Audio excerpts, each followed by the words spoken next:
This is the Silverstone race weekend vlog. It's going to be slightly different this week as it was one of the most chaotic and bizarre race weekends I've ever been at, and I'll talk you through exactly what happened during the race weekend. What I did manage to record was my data logging out of my bike. So after I've been through the Silverstone race weekend, I'll get the data logging up on my screen behind me and I'll talk you through exactly what data logging is, everything that we record out of the motorbike and how we use that to help us go faster on a race weekend. It is Friday morning and I've got a visitor. Oh, I can't spin the camera, can I? And I've just taken a picture. I'm nearly out twice before you, Taz. Oh, yeah? Look at that for a morning view. Well, last night someone decided to let fireworks off. It was like being in the middle of the Gaza Strip at 11 o'clock at night. And I forgot the pump for my airbed, so I slept at least. Had a sleepover. So we're really proud Tarran's had his first night on his own. And he's done really, really well.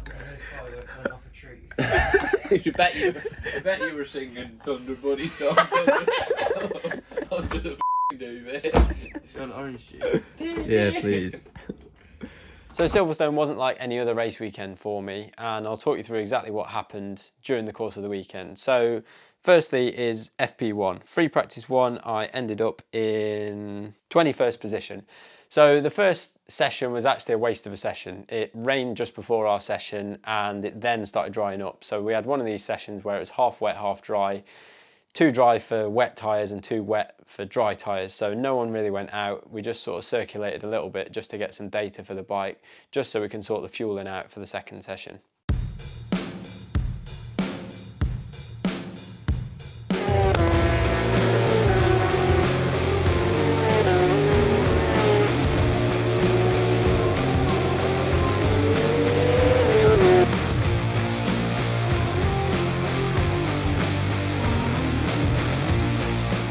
Next up was free practice 2. Free practice 2 was slightly better. It was dry for the whole session and I got a really good feeling on my bike from the off. I went out and straight away I was fastest in the session. It's always nice to hit the ground running like that. And then during the course of the session we made a couple of changes with the bike. I didn't really go much faster and we ended up getting pushed back at the end of the session to 8th position. I was about half a second off by the end of the session and 0.2 off second place. So it was all really close and I was feeling good ahead of the qualifying tomorrow.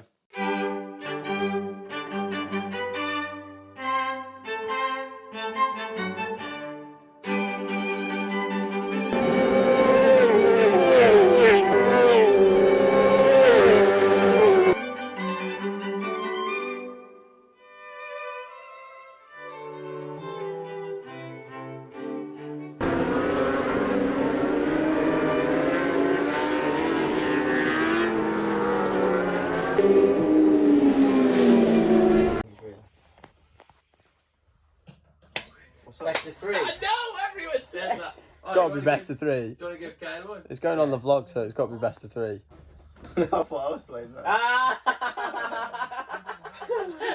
Whoa, have to think about it. Don't let him play mind games with you, Taz. Get a kettle on. See me getting in his head there? Yeah. I went, rock, and he shit with scissors. Now I don't know what's got into the super stock class of late, but qualifying seems to keep following this same pattern every week and I should probably learn from my mistakes from the week before. Qualifying at Silverstone is really important because it's such a small track that we race on. We only use the short version of the track and there's 5 corners and there's pretty much only 2 passing opportunities. So it's really important that you qualify well as it's hard to make any ground up in the race. With that in mind, I was determined to do a fast lap straight away, so I had one in the bank. Unfortunately, the weather had other ideas, so it rained just before the session again, and the start of the session was half wet, half dry, but it was pretty obvious the last 5 minutes were going to be the most crucial part, as the track was going to be at its driest by then. So everyone was sort of playing a bit of a waiting game, and the last 5 minutes came. So with about 5 minutes to go, I did a fairly decent lap time, and that managed to put me in 5th position in the session. But really I was waiting for the last 2 laps, as was everyone else really, to do their fastest lap of the session. And unfortunately, the same as Snetterton, the red flag came out with 2 minutes to go and I wasn't able to do my fastest lap. So it was a bit of a shame. I was ready to really bite the screen for a lap and see what I could do, but that's just the way it goes sometimes, and it was the same for everyone else. So I finished the session in 5th, which was more than good enough for the race, 2nd row start, and I was pretty determined I'll be in the mix for the race.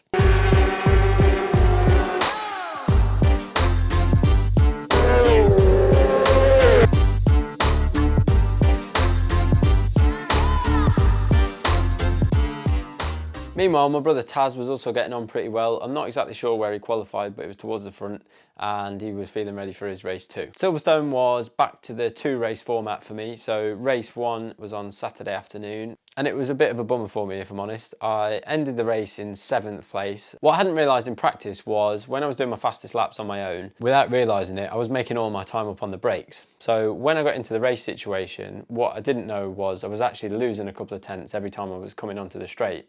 So all I could really do in the race was make that back up on the brakes, and it was a bit like a bungee rope effect. So the bungee was stretching and I'd get stretched coming onto the straight, I'd make it back up on the brakes, and I kind of just did that for the whole race. So it was pretty frustrating because I couldn't really make any ground up on anyone. I was just getting back onto the group the whole time. So yeah, I was really annoyed, to be honest. I ended up 7th. It's part of the reason I didn't record as much as I'd like to over the weekend, as I was just frustrated with myself. And yeah, I don't know. I've done everything I can over this winter to try and win the championship, and I guess I could sort of see it slipping away in front of me. I need to be winning races at this point of the year, and yeah, I was pretty annoyed. But nonetheless, we had some ideas for morning warm-up to try. We were going to try some shorter gearing to try and help the bike accelerate onto the straights, and hopefully that would give us what we needed for race 2. But this is where the weekend started going pretty mad. So Taz's race then came on Saturday evening and Taz was riding really well. He got bumped back to 8th place at the start, saving his tyre, and then he managed to come through all the way through to 2nd place, and then with 2 laps to go made a pass on his teammate Jason Halloran. Got past him and then unfortunately had a high side and Jason ran into the back of his bike, so the pair of them went down. It was absolutely gutting for both of them. They were both riding really well, and yeah, both 1st and 2nd in the championship, and both of them ended up on the floor quite badly hurt, so it wasn't nice to see. And as older brother, I sort of go into looking after my younger brother mode at that point. So I rushed to the medical centre, saw Taz was in there, and unfortunately he broke this bone in his hand here, his 5th metacarpal. He'd already broken his pinky finger 2 weeks before at Cadwell Park, and then he'd also taken the top off his wrist here, so he cracked the top of your ulna there. So he's now got 3 breaks in his left hand, and the medical staff just really said he needs to be in a plaster, so they put his arm in a plaster. And I mean, at that point he wasn't going to race on the Sunday, and it was looking unlikely that he'd be able to ride at Oulton Park because this bone in your hand, obviously if you're holding onto a handlebar, it's pretty crucial that that's solid and not painful. So yeah, we were all really gutted. Lee and Kyle Ride came around the motorhome Saturday evening. I think I've got a couple of clips of that to try and provide some light-hearted entertainment. It's fun pulling this off. Yeah. Gets his out. Not my nipples in the ball! Look at him, Brian. Instant 6-pack. You definitely go on the sun. He definitely is on the sunbed, isn't he? He's got little chocolate button nipples. Look at his jogger. He's f***ing like Rocky Balboa. You want like quickly? I don't know, just fucking get it off. Yeah, that's what you're gonna do. You're supposed to wet it, aren't you know? No, just Breathing in case Oh, that's gonna be bad.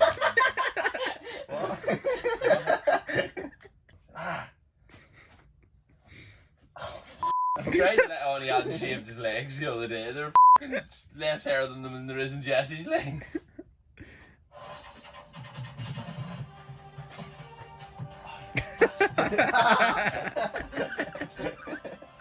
Beautiful. Put that on eBay. Got Taz back over here, looking brilliant. Smells like the back of me. Yeah, there it is.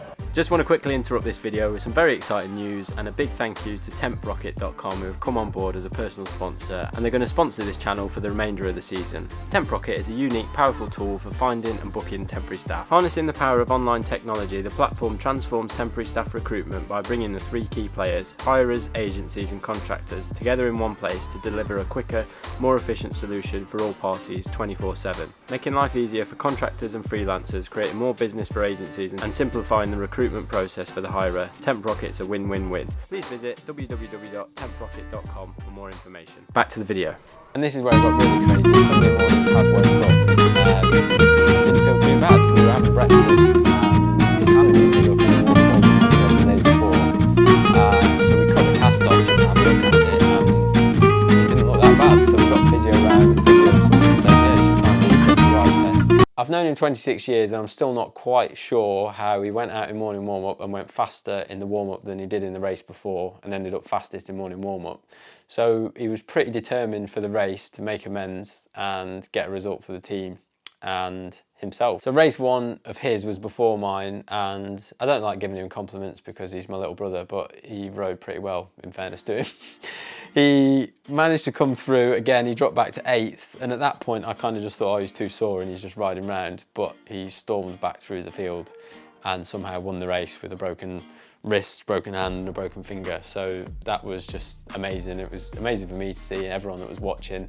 I was really proud of him. So that was great, good for his championship, got some more podium points, and then it was my turn for race 2. And unfortunately in race 2, I just was in the same situation really. We changed the gear in, it made it slightly better and we improved the bike as a team, but wasn't really enough, and I kind of just ended up stuck in this same position where I was making time up on the brakes, but it wasn't enough to pass anyone. And yeah, frustrating really. So I ended up race 2 in 8th position, so I had a 7th and an 8th, which wasn't what I was after at all, but it's the way racing goes sometimes. I think it's been good for people to follow me on this journey right the way from last November to now, that there's highs and lows in this sport. Sometimes it goes your way, sometimes it doesn't, but you just have to keep trying your best, and that's all I keep doing. So I'll keep working hard. So the next part of this video is the data logging. I'm sure some of you will have seen data logging before, some of you won't, and I was hoping that I could give you all a bit of an insight into what that looks like and how that really helps us on a race weekend. So I'll move the camera now to my computer screen so you can have a look with me as to what data logging looks like. So what is data logging? Data logging is basically all the information that's recorded on your motorbike whilst you're riding around on track. And at the end of each session, we've got an electronic engineer in the team that downloads that data either through a memory stick that's plugged into the bike or just a big cable that's pulled from the bike all the way to a computer in the team. And data logging helps us on a race weekend because a rider will come in after a session and give feedback as to what they're feeling with the bike, whether that be with the suspension, the brakes, the electronics, the traction control, the engine braking, and all that information that's relayed from the rider to the team is then checked on the data logging so we can get an idea of exactly what we need to do with the bike. So for instance, the rider might say that the traction control feels like it's cutting in too much, or the front suspension feels too hard, or they're having to squeeze the brake too hard going into a corner. From that, you can then see on the data what's causing those issues and what you can do to fix it. So I managed to get all the data off my bike from the Snetterton race weekend. So after the race, the bike's downloaded, and I'll talk you through exactly what my electronic engineer can see, what all the lines mean, and what we then do with that information. These are my lap times that have come out of the bike. So you can see here, lap 1 to lap 13. This is the race from Snetterton, and you can see all my lap times there. So my fastest lap there is on the 3rd lap, the 49.9, and most of my laps are within 0.2 or 0.3 of a second there. The 3rd lap from the end is a 50.7, that was where I passed Billy, and the rest of them are all 50.2s and 50.3s. So I was actually pretty chuffed with that race run. That was one of my best races I've ever done, to be honest. It was really consistent and the bike stayed the same the whole way through the race and the tyre didn't drop off too much. So normally what we do at the end of a session is pull up the fastest lap, as that's where everything was the best on the bike, and from that we then look at everything the bike's telling us. So we're now onto all these squiggly lines, which you may or may not have seen before. And it looks quite complicated if you don't know what you're looking at, but once you get into it, it is really quite simple. So the first line I'll show you is the purple line here.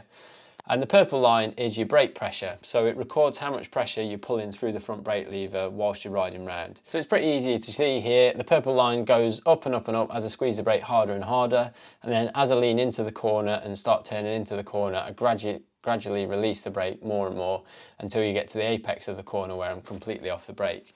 So you can see that's on the way into turn 1, the brake pressure goes up and then back down, the same into turn 2 and the same into turn 3. What then follows on from that is the throttle. It's effectively an electronic throttle, it's not a cable anymore.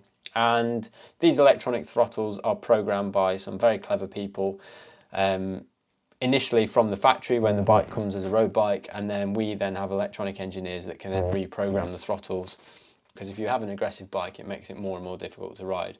So what I asked for effectively is how much I'm opening the throttle, so that's the yellow line, and the green line is what the bike actually gives me. So you can see as I gradually ask for more and more throttle, the bike does a similar thing, but it gives me a slightly reduced amount of throttle, and that basically just helps smooth the power out. So It looks quite drastic on there, the difference, but it's not actually that much. It's probably 10 or 20% difference the whole way up until I get to 100% throttle where it catches back up and it'll give me exactly what I'm asking for.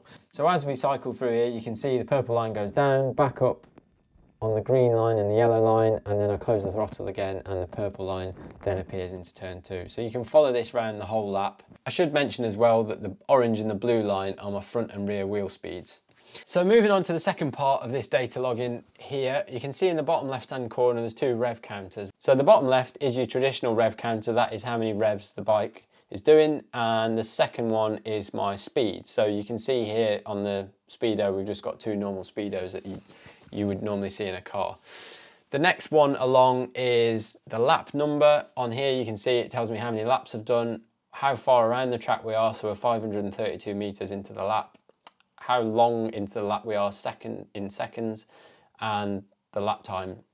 The next box along is my front suspension and rear suspension. So if I press play here, you can see that as we're going round and I apply the brakes there, the yellow bar shoots up, and that yellow bar is my front suspension. So as I squeeze the brakes, the front forks compress, and that is then recorded on a pot that shows on this suspension chart here. So you can see as I squeeze the brake more, the suspension goes up, and then as I gradually start releasing the brake, the suspension starts coming back down. And at that point, when I get back on the throttle there, the green box is my rear suspension. So you can see as I open the throttle, the rear suspension compresses, and eventually as the bike levels out back onto the straight, it balances back out and it goes back down to 8mm there. Each team and each suspension manufacturer will have a rough idea of how much travel you should be using, whether the suspension's too soft and you're all the way at the bottom of your travel, or if you need to be using more. They'll also have rough numbers for your mid-corner point, so they'll know exactly where the suspension should be at the mid-corner, front and rear, and then they'll basically tune the suspension according to these numbers and what the rider's telling them as well. On the left-hand side is the lean angle indicator here, so you can see as the bike's leant over, the lean angle increases, and it will probably increase to about 58 degrees, I'd imagine, as I turn in. There, you can see that at the bottom there, it's going to 53 degrees there, around the hairpin. The next box along is my gear position, so that tells you what gear you're in. The mode, so we have different modes we can put in. We have dry 1, dry 2, an intermediate mode and a wet mode. So you can put all these modes in and program them to have different settings in effectively. And then we also have different torque map settings that we can use as well. The bottom right corner here is the track map. So you can see there's a red arrow on that, and that red arrow is basically where I am on the track. And as it's all recorded on GPS, you can see on the GPS trace exactly the line that I've been on, which is really interesting because you can then overlay those images and see if you've done something different on a particular lap. So if you were faster on one lap than another lap, you could overlay those 2 laps and see if there was a difference in your line or your brake pressure or your mid-corner speed, and see what made the difference and see how that would improve you for the next session. Now there's a lot going on this second page, and I'm not going to pretend that I know exactly what's going on here, but I've got a rough idea of how it works. So one line on here is my lean angle, that green line there. So there's a center line through the middle of that box, and that center line is basically 0 degrees of lean angle. So as you lean over to the left, then the line will go up, and then as you lean over to the right, the line will go down all the way to the bottom, and that's your lean angle. On this page, basically the most important thing we're looking at is the traction control. So the traction control is this blue and red line here, and basically the way it works is if this red line crosses the blue line, then the traction control will kick in. Now, I think a lot of people sat at home think that riders now just ride around at 100% throttle and the traction control does everything. It doesn't quite work like that. I mean, you can set a bike up to do that if you want, but to go fast in motorbike racing, the traction doesn't do that at all. It kind of just cuts in at tiny little pieces around the track to try and help with things like tyre wear, so you're not spinning up as much, not spinning the tyre and saving the tyre. So you can see at this part here, the red line has slightly crossed the blue line, and on the right hand side, you'll see traction control intervention. So there's another little bit there as I've come out of, if you look at the bottom of the screen, you can see the track map. So that's as I've come out of the last corner onto the start finish straight. There's a tiny bit of traction control cut in just to stop the bike on the way out of the corner. The last window I've got here is a track map, and this track map is showing brake pressure around the track. So everywhere where it's red, that is brake pressure. So you can see as we zoom out here, around the track, you can see where I've been squeezing the brake into each corner and then releasing the brake. So it's kind of just a visual reference, so you can see exactly where the most amount of braking is done. You can see at the end of the straight here, there's a big long red piece, and that's obviously where I'm on the brakes for a long amount of time. You can also see these little boxes dotted about, and these little boxes are telling you the maximum and minimum speeds at each part of the track. So just before I apply the brakes at the end of the start finish straight there, I'm doing 277 kilometers an hour, you can see there. And then at this hairpin, for instance, I'm doing 60 kilometers an hour. It's quite interesting. On the back straight, I'm 275, and on the start finish, I'm 277. So I'm within 2 kilometers on the 2 straights there. Then one clever thing you can do with the data is play it as an animation. So you can click into the settings and click play animation, and everything I've sort of talked about there, the revs, the speed, the brake pressure, the suspension, you can have a look at this visual reference. You can see the lean angle there as I lean into corners and get an idea for what the bike's doing. So if you play that, you can see this.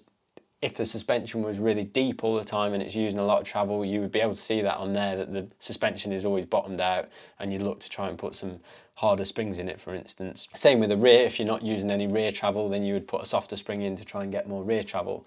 There's lots of different things. I mean, it's far more complicated than that, all the things that do get changed on a race weekend, but it just sort of gives you an idea of all the things that do happen on a race weekend and why we have clever electronics people within the team to control all of that. I hope you found that interesting about the data login. I'm away this weekend commentating on the Boldore 24-hour race, and I'll be back at Alton Park the following weekend. So stay tuned, plenty more vlogs to come. I hope you enjoyed this one, and thanks for watching as always. I'll see you in the next one.